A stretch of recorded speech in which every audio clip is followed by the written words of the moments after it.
क्या आप एक रेसिडेंट इंडियन सिटीजन हैं और आपका कोई भाई बहन चाचा चाची अंकल आंटी कोई भी रिलेटिव एनआरई है और आपको फैमिली इनहेरिटेड प्रॉपर्टी को सेल करने में प्रॉब्लम आ रही है तो इस वीडियो को लाइक एंड सेव जरूर करिएगा।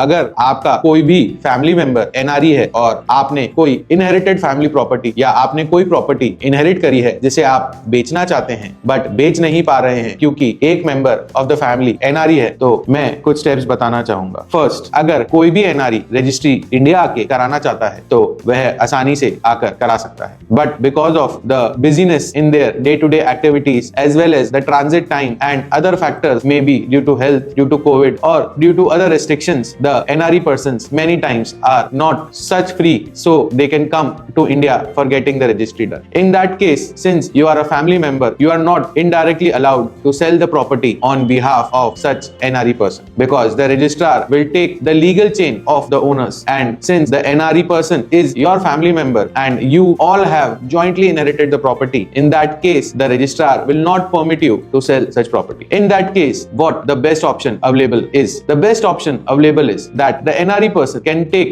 or can issue a power of attorney in your name. But आप तो इंडिया से बाहर गए ही नहीं और आपके बिजनेस या आपकी डे टू डे लाइफ की वजह से आप इंडिया से बाहर इमीडिएटली जा भी नहीं सकते हैं। तो इन दैट केस मैं जो सॉल्यूशन आपको बताऊंगा वो सॉल्यूशन बहुत ही प्रैक्टिकल और बहुत ही सिंपल। तो वह सिंपल और प्रैक्टिकल सॉल्यूशन यह है कि आप अपने एनआरई रिलेटिव को बोलिए कि वह जिस भी कंट्री में रहता है, जी हाँ, जिस भी कंट्री में रहता है, वहां के इंडियन काउंसुलेट में जाकर वह एक पावर ऑफ अटर्नी आपके नाम पर एग्जीक्यूट करे, या आपका रिलेटिव उस रिस्पेक्टिव कंट्री की इंडियन एम्बेसी से आपके द्वारा भेजी गई पावर ऑफ अटर्नी या उस बंदे के द्वारा बनाई गई power of attorney for that respective property execute करा ले। अगर इंडियन एम्बेसी किसी भी बंदे की पावर ऑफ अटर्नी या उसकी प्रेजेंस को वेरीफाई कर देती है तो इंडिया में आप उस प्रॉपर्टी को easily based on that foreign power of attorney execute या सेल कर सकते हैं। अगर आपका कोई भी रिलेटिव इंडिया के बाहर रह रहा है तो मेरा सिंपल सा सजेशन यही है कि उनको बोलिए कि एक पावर ऑफ अटर्नी वह ओवरसीज एग्जीक्यूट कराएं और उसको